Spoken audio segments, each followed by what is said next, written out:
Bonjour chers amis, j'espère que vous vous portez bien. Aujourd'hui, je vous propose un entretien sur le sommeil, son rôle et également son fonctionnement. Alors le sommeil est nécessaire à la survie et au bon état de santé. Mais les raisons profondes de ce besoin et de son bénéfice pour une personne restent jusqu'à présent incomplètement comprises. Alors, l'un des bienfaits du sommeil est son effet réparateur sur les états de fatigue de la journée. Donc, quand vous dormez, vous réparez la fatigue que vous avez accumulée et vous êtes de nouveau opérationnel pour la journée qui suit. Donc, en fait, le sommeil permet un bon fonctionnement normal pendant la journée. Alors, les besoins en sommeil des personnes sont très variables. En général, ça va de 6 à 10 heures. 6 heures, c'est pour les personnes les dormeurs, les petits dormeurs, comme on le dit, et 10 heures pour les grands dormeurs.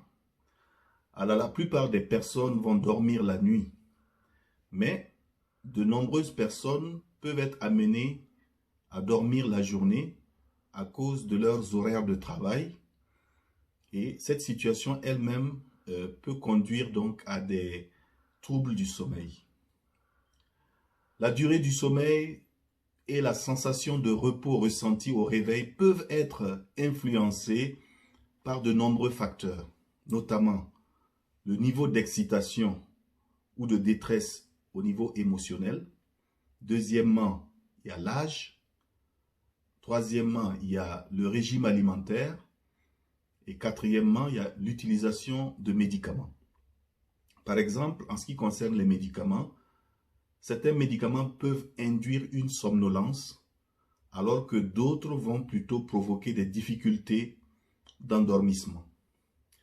Certaines substances ou certains additifs, tels que la caféine ou les épices, peuvent également affecter le sommeil. Les personnes âgées, en général, ont tendance à s'endormir facilement, mais à se réveiller plus tôt. Et généralement, les personnes âgées tolèrent mal les changements d'habitude en matière de sommeil. Et vous savez que les ronflements également peuvent interférer sur le sommeil.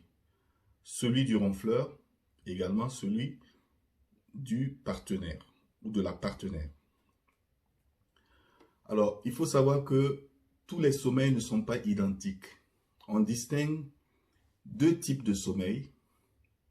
Il y a le sommeil dit paradoxal. C'est un sommeil au cours duquel il y a des mouvements oculaires rapides. Donc, il y a un mouvement des yeux rapide. Donc, si on s'amusait à ouvrir les paupières de celui qui dort, on va retrouver des mouvements rapides des yeux. On appelle ce sommeil-là le sommeil paradoxal ou le sommeil MOR, de type MOR. MOR pour parler de mouvement oculaire rapide. Deuxième type de sommeil, c'est le sommeil non MOR, c'est-à-dire le sommeil au cours duquel il n'y a pas donc ces mouvements des yeux rapides. Et ce deuxième type de sommeil lui-même est divisé en trois phases que nous allons voir. Donc, le cycle normal du sommeil comprend trois stades de sommeil MOR, du moins de sommeil non MOR, c'est-à-dire sans mouvement oculaire rapide, souvent suivi d'une brève phase de sommeil de type MOR avec les mouvements oculaires rapides qui va survenir toutes les 90 à 120 minutes ou plusieurs fois par nuit. Et pendant la nuit, les personnes peuvent se réveiller brièvement, mais en général ne sont pas vraiment très conscientes de leur réveil. Parlons précisément du sommeil de type non MOR, c'est-à-dire ce sommeil qui ne s'accompagne pas de ces mouvements des yeux rapides. Ce sommeil de type non-MOMR représente environ 75 à 80% du temps de sommeil total chez les adultes. Et ce sommeil se déroule du stade 1. Je vous ai dit tantôt que ce sommeil-là contient 3 stades. Ça se déroule donc du stade 1 au stade 3. Le stade 1, c'est le sommeil de niveau léger, sommeil le plus léger possible. Et pendant ce sommeil léger, une personne peut se réveiller facilement. Jusqu'au stade 3, le stade 3, c'est le niveau le plus profond du sommeil, au cours duquel le réveil ne peut se faire qu'avec beaucoup de difficultés. Et c'est ce stade 3-là qui est recherché. Pendant ce stade 3, la tension artérielle et les battements du cœur, la tension artérielle va s'abaisser, les battements du cœur également vont diminuer, ainsi que le rythme de la respiration. Et justement, les personnes qui arrivent à atteindre ce stade 3 du sommeil ont un sommeil dit de très bonne qualité. Et ce sont ces gens qui vont se réveiller le matin en pleine forme, vraiment très enclins à faire de façon optimale leurs activités parce qu'il aurait eu un sommeil réparateur, un sommeil qui lui a fait un bien inimaginable. Alors, le deuxième type de sommeil dont on a parlé, c'est le sommeil paradoxal avec les mouvements oculaires rapides ou avec les mouvements des yeux rapides. Dans ce type de sommeil-là, on dit qu'il est paradoxal parce que la personne est en plein sommeil, mais quand on enregistre son sommeil, on a l'impression de quelqu'un qui est en état de veille. Donc il y a un paradoxe, c'est pourquoi on parle de sommeil paradoxal. Et dans ce sommeil-là, les yeux bougent rapidement et il y a certains muscles même qui sont paralysés durant ce sommeil pour que les mouvements volontaires soient impossibles. Cependant, certains muscles aussi peuvent se contracter durant ce sommeil-là.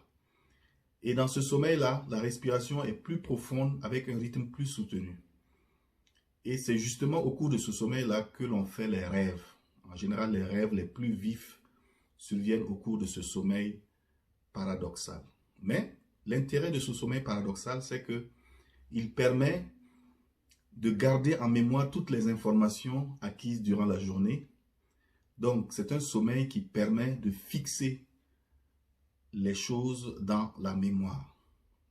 Donc, comme on le dit, le sommeil sans mouvement oculaire rapide permet justement de se remettre en forme et le sommeil avec mouvement oculaire rapide permet de fixer au plan mental, au plan intellectuel, les informations que nous avons acquises durant la journée.